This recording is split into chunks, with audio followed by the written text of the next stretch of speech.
সিংহ ৰাশি প্ৰেম আৰু দাম্পত্য জীৱন ৰাশিফল 1 পৰা 7 ছেপ্টেম্বৰ 2026। সিংহ ৰাশি 1 পৰা 7 ছেপ্টেম্বৰ 2026 এই 7 দিন আপোনাৰ প্ৰেম আৰু দাম্পত্য জীৱনত আহিব পাৰে এক গুৰুত্বপূৰ্ণ পৰিৱৰ্তনৰ সংকেত। যিজন ব্যক্তিয়ে আপোনাক মনে মনে ভাল পাই আছে তেওঁ এই সপ্তাহত নিজৰ মনৰ কথা প্ৰকাশ কৰিব পাৰিবনে? সম্পৰ্কত দূৰত্ব থকা লোকসকলে আকৌ ওচৰ চাপি আহিব নেকি? আৰু বিবাহিত সিংহ ৰাশিৰ জাতক জাতিকাসকলৰ মাজত কোনটো কথাই সুখ কঢ়িয়াই আনিব আৰু কোনটো ভুল কথাই অশান্তিৰ সৃষ্টি কৰিব পাৰে?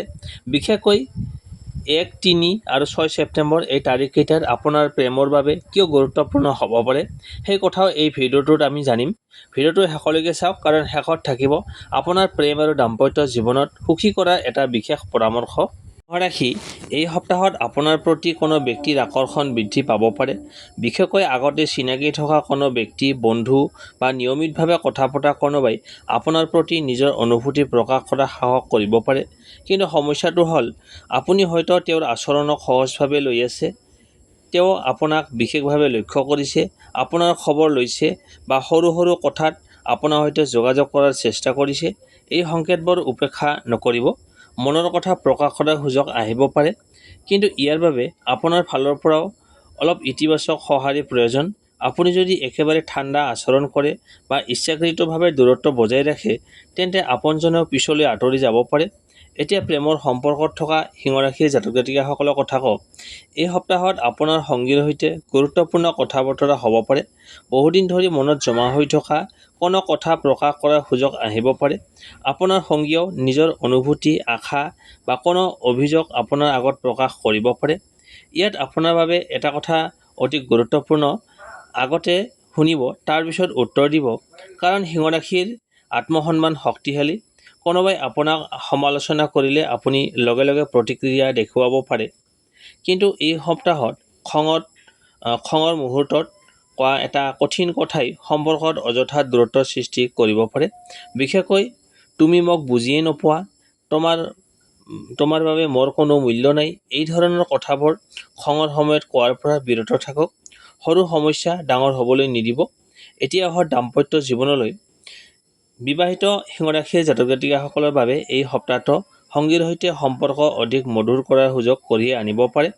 সংসাৰৰ দায়িত্ব, কামৰ প্ৰেছাৰ, আৰ্থিক বিষয়ৰ বাবে যদি দুয়োৰে মাজত অলপ দূৰত্বৰ সৃষ্টি হৈছিল তেন্তে কথা পাতি সেই দূৰত্ব কমোৱাৰ সুযোগ পাব পাৰে। আপোনাৰ জীৱনসংগীয়ে হয়তো আপোনাৰ পৰা এটা কথাই বিচাৰে, সময় আৰু মনোযোগ। সেয়েহে কেৱল উপাৰ্জন বা সংসাৰৰ দায়িত্ব পালন কৰিলেই নহয়, সংগীৰ সৈতে কিছু সময় হৃদয় খুলি কথা পাতক। সৰু এটা প্ৰশংসা, মৰমৰ এটা কথা বা একেলগে কিছু সময় কটোৱাই সম্পৰ্কত ডাঙৰ ইতিবাচক পৰিৱৰ্তন আনিব পাৰে। কিন্তু এতিয়া আটাইতকৈ গুৰুত্বপূৰ্ণ কথাটো হ'ল কোনবোৰ ভুলৰ বাবে প্ৰেমৰ সুযোগ হাতৰ পৰা ওলাই যাব পাৰে। প্ৰথম ভুলটো হ'ল অতিৰিক্ত সন্দেহ। আনজনে কাৰোবাৰ সৈতে কথা পাতিলে বা অলপ ব্যস্ত থাকিলে ভুল অৰ্থ নল'ব। প্ৰমাণ নোহোৱাকৈ সন্দেহ কৰিলে সম্পৰ্কত চাপ বৃদ্ধি পাব পাৰে। 2 নম্বৰ ভুল, অহংকাৰ। আপুনি যদি ভাবি থাকে প্ৰথমতে তেওঁৱেই ফোন কৰিব লাগিব, প্ৰথমতে তেওঁৱেই কথা পাতিব লাগিব, তেনে এটা সুন্দৰ সুযোগ নষ্ট হ'ব পাৰে। কেতিয়াবা প্ৰথম পদক্ষেপ লোৱাটো দুৰ্বলতা নহয়, বৰং সম্পৰ্কটোৰ প্ৰতি আপোনাৰ আন্তৰিকতা। 3 নম্বৰ ভুল, তৃতীয় ব্যক্তিৰ কথা বিশ্বাস কৰা। কোনোবাই আপোনাৰ সংগীৰ বিষয়ে কিবা ক'লে লগে লগে বিশ্বাস নকৰিব। প্ৰথমতে সংগীৰ সৈতে পোনপটীয়াকৈ কথা পাতক। আৰু 4 নম্বৰ ভুলটো হ'ল নিজৰ মনৰ কথা একেবাৰে নকোৱা। আপুনি যদি কাৰোবাক ভাল পায় কিন্তু কেৱল ভয় কৰে বা সংকোচৰ বাবে সেই অনুভূতি লুকাই ৰাখে তেন্তে আনজনেও হয়তো আপোনাৰ অনুভূতি বুজি নাপাব পাৰে। সিংহ ৰাশি 1 পৰা 7 ছেপ্টেম্বৰ এই সময়ছোৱাত আপোনাৰ প্ৰেম জীৱনৰ মূল চাবিকাঠি হ'ব বিশ্বাস, স্পষ্ট যোগাযোগ আৰু অহংকাৰৰ পৰা দূৰত্ব। যদি আপুনি অবিবাহিত তেন্তে নতুন প্ৰেমৰ সম্ভাৱনাক সম্পূৰ্ণৰূপে নাকচ নকৰিব। যদি প্ৰেমৰ সম্পৰ্ক আছে তেন্তে সংগীৰ অনুভূতিক গুৰুত্ব দিয়ক, আৰু যদি বিবাহিত তেন্তে পুৰণি অভিমান এৰি সংগীৰ সৈতে নতুনকৈ মৰমৰ বন্ধন শক্তিশালী কৰাৰ চেষ্টা কৰক। মনত ৰাখিব, প্ৰেম কেৱল ভাগ্যৰ ওপৰত নিৰ্ভৰ নকৰে। সঠিক সময়ত সঠিক সিদ্ধান্ত, কথা কোৱা আৰু সঠিক মানুহজনক মূল্য দিয়াটোৱে অতি গুৰুত্বপূৰ্ণ। সিংহ ৰাশি এই সপ্তাহত পুৰণি প্ৰেমৰ বিষয়টো পুনৰ আপোনাৰ জীৱনত চৰ্চালৈ আহিব পাৰে। বহুদিন ধৰি কথা নোহোৱা কোনো ব্যক্তিৰ হঠাতে আপোনাৰ মনত পেলাব পাৰে, আপোনাৰ খবৰ ল'ব পাৰে বা কোনো মাধ্যমৰ জৰিয়তে যোগাযোগ কৰাৰ চেষ্টা কৰিব পাৰে। বিশেষকৈ যদি সম্পৰ্কটো অভিমান, ভুল বুজাবুজি বা পৰিস্থিতিৰ বাবে শেষ হৈছিল, তেন্তে পুনৰ কথা পতাৰ এটা সুযোগ সৃষ্টি হ'ব পাৰে। কিন্তু এইবাৰ কেৱল পুৰণি অনুভূতিৰ ওপৰত সিদ্ধান্ত নল'ব।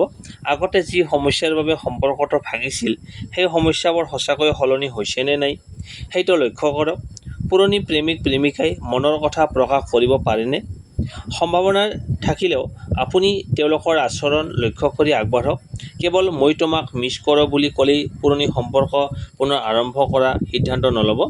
আটাইতকৈ ডাঙৰ ভুল, পুৰণি স্মৃতি বা আৱেগত উটি গৈ বৰ্তমানৰ সত্যটো উপেক্ষা নকৰিব।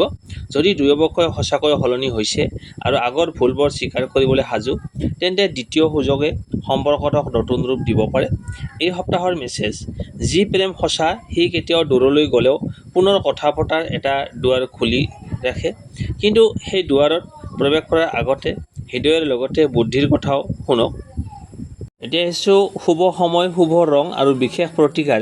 1 পৰা 7 ছেপ্টেম্বৰ 2026 শুভ সময়ৰ ভিতৰত আছে ৰাতিপুৱা 7 বজাৰ পৰা 9 বজালৈ আৰু সন্ধিয়া 5:30 পৰা 7:30 প্ৰেম, যোগাযোগ আৰু গুৰুত্বপূৰ্ণ কথা বতৰাৰ বাবে অনুকূল সময় হিচাপে ল'ব পাৰে।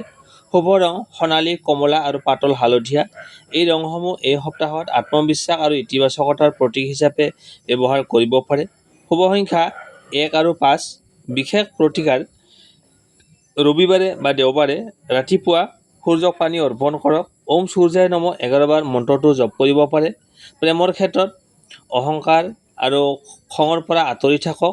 পুৰণি প্ৰেমৰ কোনো ব্যক্তিৰ সৈতে যোগাযোগ হ'লে প্ৰথমতে শান্তভাৱে কথা পাতক, তৎক্ষণাত সিদ্ধান্ত নল'ব।